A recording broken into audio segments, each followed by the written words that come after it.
Hi everyone, I'm Tim. I'm Kat. Welcome to our April 2023 news update and viewer Q&A session.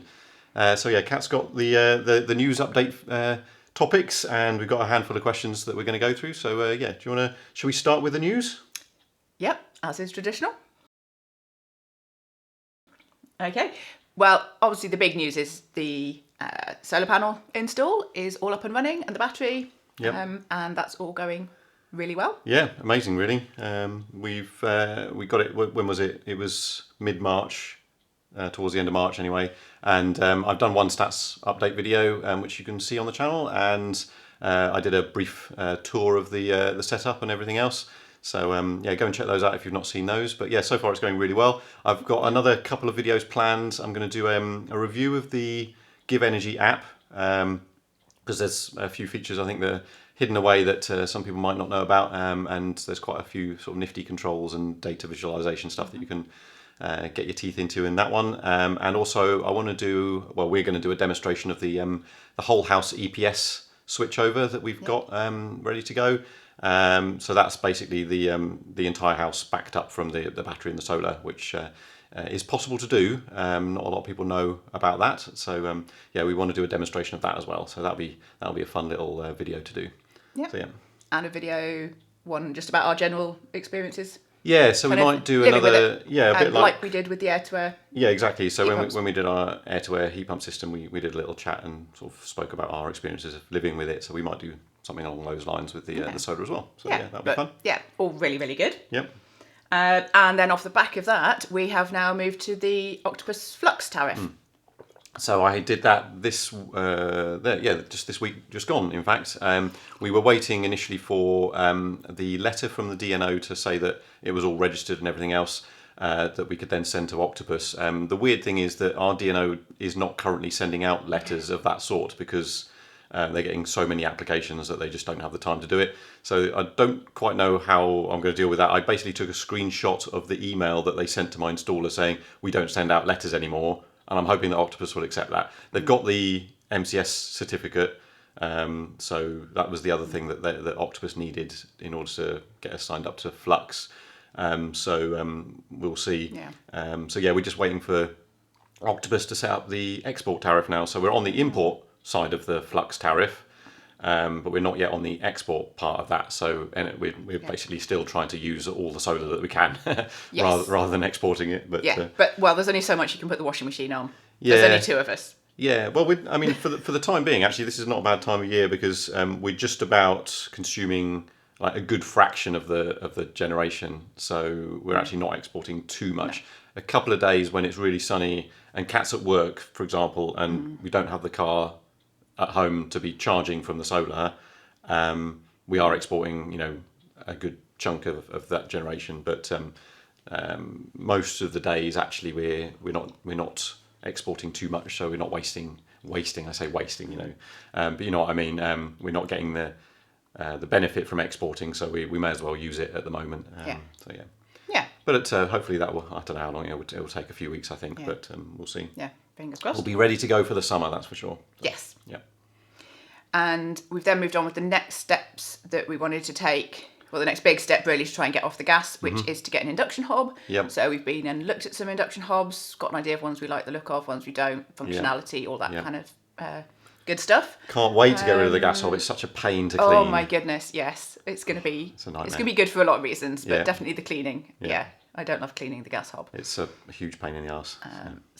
Started looking at that. Hopefully we'll be able to get that going fairly soon. And alongside that, we were thinking about getting one of these cooker taps that does instant boiling water. Yeah. But we've actually kind of gone away from that now. Yeah. Decided that it is quite expensive, and there's actually a few downsides. We went and tested our neighbours, and if you're putting a cup underneath it and trying to fill it, it really it steams quite a lot. It spits and you quite a bit. You can't see what you're doing and where you're filling it up to. And we were thinking we could use a jug and fill the jug and then use that to fill the cups, but that seems a bit of a hassle. And you may as well have got a kettle. So I think we'll go back to, we wanted a new kettle where it all started, because our kettle is doing some fairly odd stuff. It's a bit. I think it's on the including way turning out. itself on every now and then when we haven't asked it to, which is a bit of a worry. That is a worry. Yeah. So we think we need a new one, and the main reason was to try and get a lower rated kettle, try and get a 2.2 kilowatt kettle. Yeah. So this is because of the limitations of the discharge rate of the battery. So we've got a Gen 2 hybrid inverter, which means that we can draw 3.6 kilowatts from the battery alone. And so if it's dark, for example, there's no extra solar. If there's solar as well, it can go up to 5 kilowatts, obviously. But let's say it's in the middle of winter and we get up the first thing in the morning and I put the kettle on. That's already 3 kilowatts at the moment. And then if I want to put the toaster on, it starts to draw from the grid. It's tiny amounts. Yeah, don't get me wrong. We're not getting picky about drawing little bits from the grid. No, to give a bit of context, looking at the data from the last couple of weeks, we are typically importing about between 0.1 and 0.2 kilowatt hours per day, right? So it's tiny amounts. It's a few pence per day. So it's not like a huge deal. I'm not like what an absolutist about not drawing from the grid. I don't want to be insist that we're completely off grid or anything like that. But it's just if I can find a kettle that fits all the other criteria, and this is the problem because we're also quite picky about our kettle. For example, not having the water gauge underneath the handle of the kettle, which I seriously don't know who thinks that's a good design idea. It's very annoying. Instantly those are gone. So by the time you take all of those ones out and the 3 kilowatt ones out, there's not too many left that I also like the look of. So anyway, that's just me being... Well, yeah, so Kat's picky found a couple of nice ones, some glass ones. So it doesn't matter where the gauge is then, you can see where the water is. Yeah, but, so I might try those. But anyway. It's not super important, but it's all part of the process and part of the things to consider, I suppose. Yeah. So yeah, we're looking forward to that. So, yeah. But yeah, so we're probably not going to get the cooker after all. No, I think no cooker tap. Cooker tap. Cooker tap. Yeah. But hob, yes, hopefully soon. Yes, very much excited That'd be good. to get that. Because once we've got the induction hob, that's it then. That's the last thing we need. Basically, we've got some electric radiators to do, but because it's coming up to summer, we don't need those right now. So we can still get the gas switched off. We can get that process happening. So that'll be exciting. So I'll be getting in touch as soon as we got the a date for getting the induction hob installed. I'll get in touch with Octopus to get them to come and disconnect the gas. I believe it's taking a few weeks for them to do that for people at the moment. So with any luck, we won't have the gas and still be paying the standing charge whilst not actually using any gas. So yeah, that'll feel really good to get the gas disconnected. So yeah, looking forward to that as well. So we'll keep you updated, obviously, via this particular video. So and that's actually all our news. Yeah, not much happening. So bits and pieces. We've still managed to waffle for a bit, so that's true. Well, so shall we move on to the questions and answers? Yes. So first question I've got is from Billy Hayward. It says, how much do you charge your EV kilowatt hours on average per day? And I'm going to link this in with the question from Isti Ahmed as well, who says, it'd be nice if Kat spoke about her experiences with the car. Does she enjoy it? What's its use case and how it's charging? So I think those questions go quite nicely together. Yeah, we'll link those two, I think. Because I use the car, really, the main use of the car is to go to work. And I go to work 3 days a week. And it's a 22-mile round trip. So it's really not using very much. Yeah. I've got the sums if you want me to say how many. Yeah. Well, I was going to say the range on the car is supposed 200 miles. I think in practice at the moment it's saying it'll do about 160. Yeah. So a 22-mile round trip, we could charge it up once a week on that, really. But we are still on the granny charger. Yeah. We're still waiting for the availability of the proper charger so that we actually want. The idea is eventually the Give Energy charger, which, I mean, they did a sort of prototype version last year. It then went a bit quiet. I think they decided to change the design a little bit. But I got in touch with them, and apparently it's due soon. I don't know how soon is, within the next few months, I think. So we're quite happy at the moment to stick with the granny charger and just sort of do it manually, as it were. But once we've got the proper Give Energy charger, it can integrate with the battery system and the inverter. So that will help. But because it doesn't do very many miles, it's not really that much bother to be doing it manually and to be doing it on the granny charger, and we try and keep that as safe as possible, because we've actually got a charger that you can change the amps on it as well. So we often put that down, because then that's a little bit safer from a... there's not really huge fire risk with it. But you can press a button on it and select either 6, 8, 10 or 13 amps. So depending on how much solar we're generating, we'll dial it back to say 6 or 8 amps, for example. So 6 amps is 1.4 kilowatts. 8 amps is about 1.9, 10 amps obviously is 2.4 kilowatts, and then 13 amps is, 3 kilowatts? I'm not able to do the maths. So if there's loads of solar, we'll stick it on 13 amps for an hour or two. But otherwise we can just use 6 or 8 amps, for example, if it's overcast like it is today, maybe only stick it on 6 amps. But it means we don't need to charge it that much. No, we can just pick... we can wait for a sunny day, basically. A day when there's a bit of sunshine, a bit of excess generation, and, fine, go pop the car on. So it's a little bit more effort. So we only really need one sunny day per week, and we can charge the car up when Kat's around, obviously, because she works 3 days a week, which means that we've got 4 potential days to charge the car. But just out of interest, I did some sums, and a 22-mile round trip 3 days a week is 66 miles. We're getting about 4 miles per kilowatt hour. Yep. The average is 3.9. Yeah, okay, so that... If you want to be precise. Okay, so that's about 16.5 kilowatt hours per week. And so per day, that's about 2.36. So 2.5, let's say 2.5 kilowatt hours per day on average. So not very much, really. So, we could, I think we charged it up, was it yesterday? We added about 10 kilowatt hours into the car, so it filled up a good chunk of the car. And it's that's more than enough for Kat to run during the week. So but I think that is, as I say, our use case is a small number of fairly short trips. So very occasionally we take it to family or whatever, but so, and as far as the actual driving of it, we will still, at some point, we will do a video all about the car. I know we've been sort of talking about that. There's been a lot going on, so we haven't quite got to the car video yet. It became a lower priority once the solar and battery got installed. So that took a bit of a backseat. But it is really lovely to drive, I have to say. It's I don't think anything's going to make me really love driving, because I don't generally love driving. But this is the nicest thing that I've ever driven. And I've not driven a lot, but... So smooth. It's really the smooth. one pedal driving. It's the one pedal driving for me. It's so smooth. It's so intuitive. You really don't have to think about it very much at all. And it's just an absolute dream.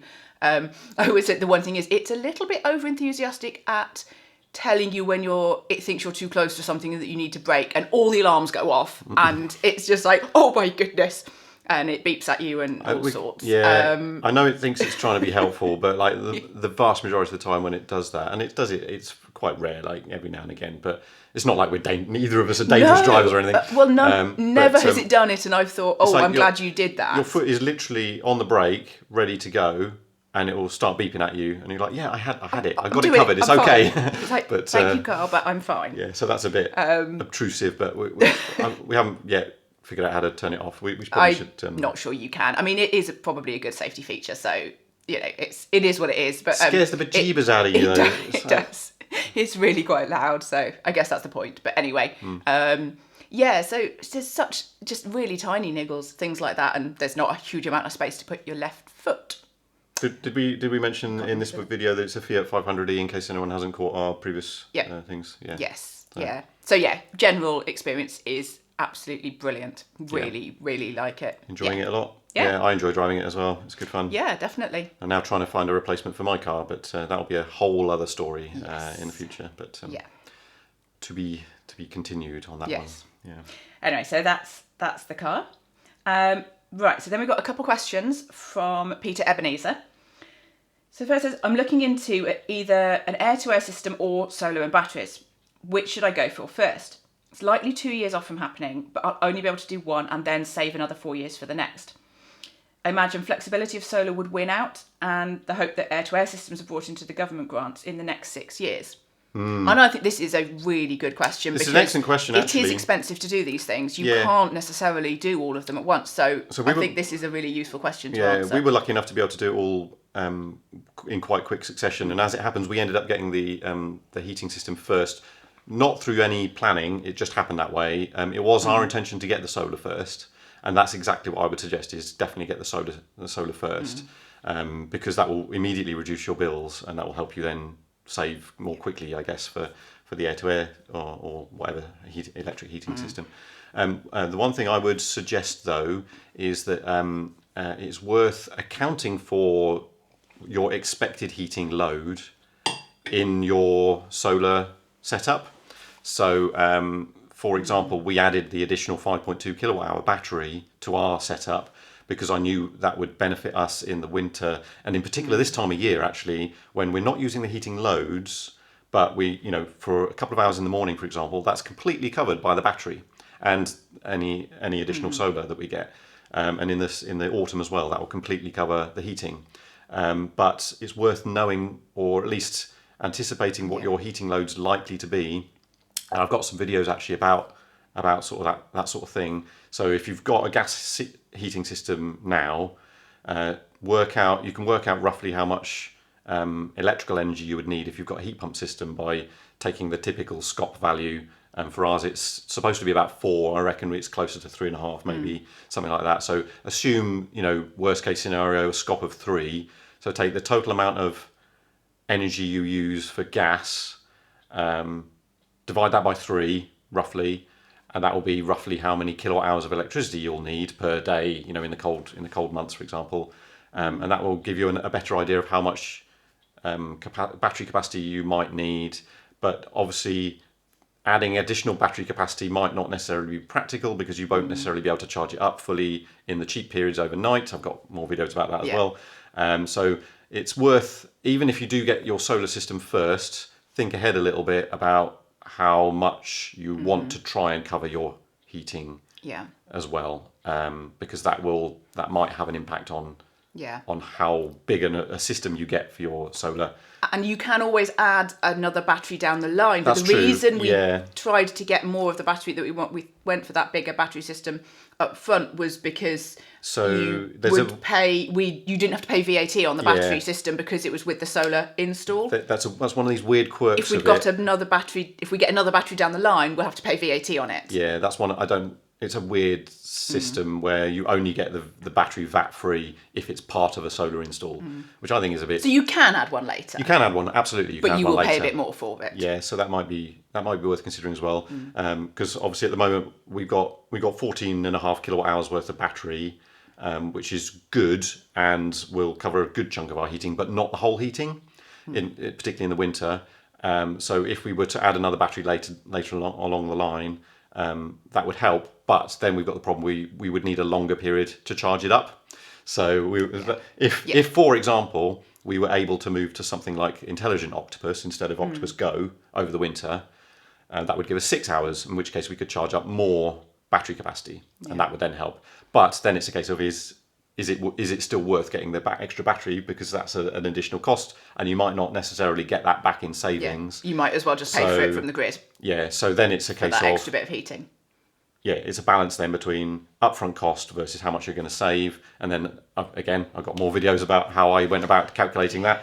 And so I went through that ridiculous spreadsheet and modelling heating demand and all that to try and figure out whether or not it's worth getting the second battery. And we decided it was just about marginal to get the extra 5.2, but it wouldn't have been worth us getting an extra 9.5 kilowatt hour battery. So so I think the bottom line is... That was quite a long answer to that question. It's quite complicated, but you definitely recommend going solar battery first. Solar first, but yeah, account for what you think you might be using for your heating. Yeah, and the one that you were saying about the air-to-air systems potentially being brought into the government grants in the next 6 years, you're not super hopeful that will happen. No. But we can always hope. The thing about air-to-air, and I think this is why they're not in the grant, is because they can be used for cooling as well, and the government don't really want to encourage people to be using air conditioning. Honestly, I think that's a bit of an own goal, really, because the benefits you get from the heat pump heating system will massively outweigh any additional use of it during the summer. Yeah. And if you've got a solar array, well, you're basically running off of your own power anyway. So Yeah. what's the problem there? Yeah. I don't know. Yeah. You never know. It might. Yeah. But Definitely don't hold out for it for that, probably. No, but, no, exactly. Yeah. Fab. And then the follow-up from Peter said, are you able to apply to the DNO with a massively oversized array so that then they'll tell you the maximum they would allow, or would they just reject it and make you apply for a smaller one? It says, I've got an end terrace with 3 small triangle-shaped roof aspects, east, south and west. Believe I can get 6 on each aspect. So I guess you'd really want to get all of those together. But well, it's a lot easier to would do the it DNO reject it? Yeah, well, that's a good question. So, there's 2 parts to this. Firstly, the DNO only worry about the inverter rather than the array itself. So there's this thing where you can oversize your array relative to your inverter, because it's the inverter that talks to the grid, not the solar panels, because the solar panels obviously go into the inverter and then that converts to AC, and then it's that then can potentially export to the grid, and that's what the DNO is worried about. I actually don't know how the DNO application works, because my installer did that application for me for the G99 application, which is when your inverter can export more than 3.68 kilowatts to the grid. If it's below 3.68 kilowatts, then a G98 application is sufficient, and they usually just approve those straight away. But G99 approval for higher than 3.68 kilowatts, I actually don't know what the limits are. So ours is 5 kilowatts, obviously, and they basically approve that reasonably easily.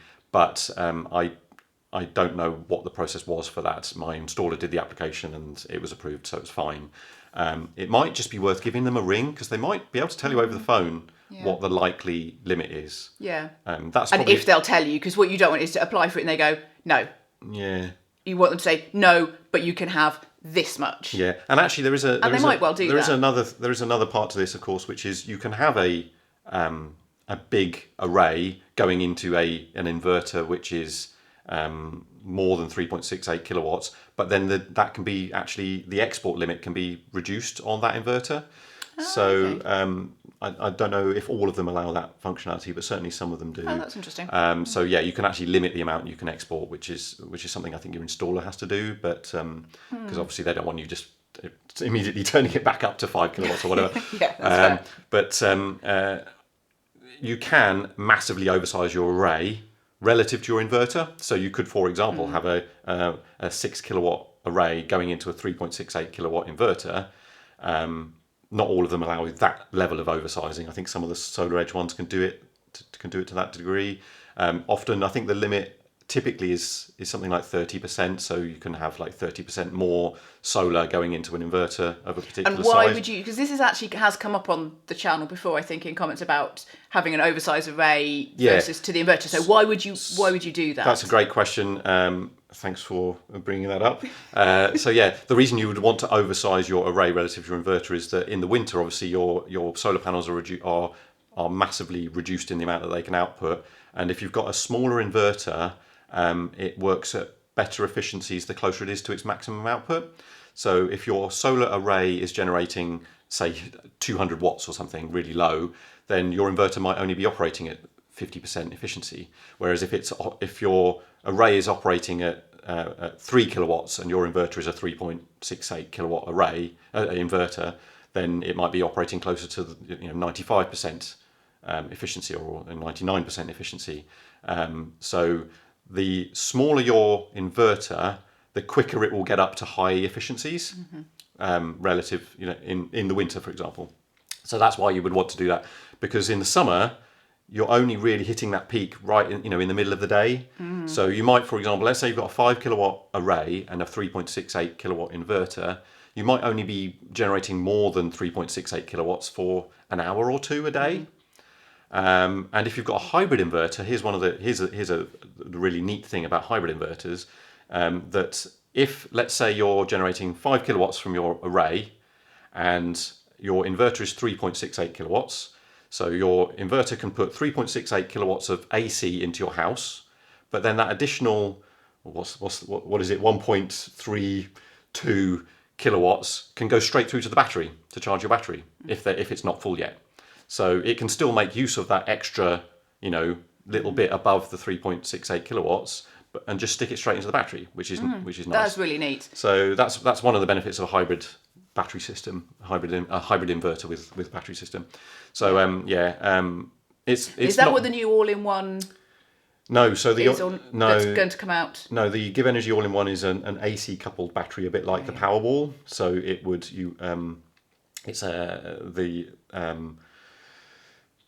the array would be converted, would plug into the inverter as an AC. Right, that one's not a hybrid. It's a bit more complicated. I think that means you would then need an AC inverter to convert the DC of the array into AC that then goes into your all-in-one battery. I don't exactly know how that would work. Sorry, but tangent. Yeah.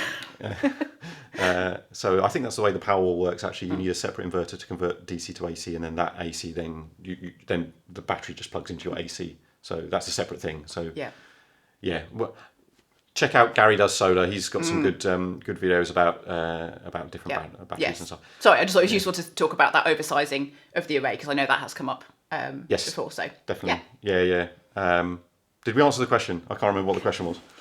And we've talked so long, my tablet has turned off. The tablet's got bored. I hope we haven't bored all of you as well. Yes, I think we've got it. Yeah, I think it was just about, do you go for that application with everything that you really want? And the answer is probably yes, apply for what you really want, but maybe talk to see if you can get an answer from the DNO. Oh, one of our lights has just gone. I think that means... As well. Oh my goodness. Well, the tablet's turned off.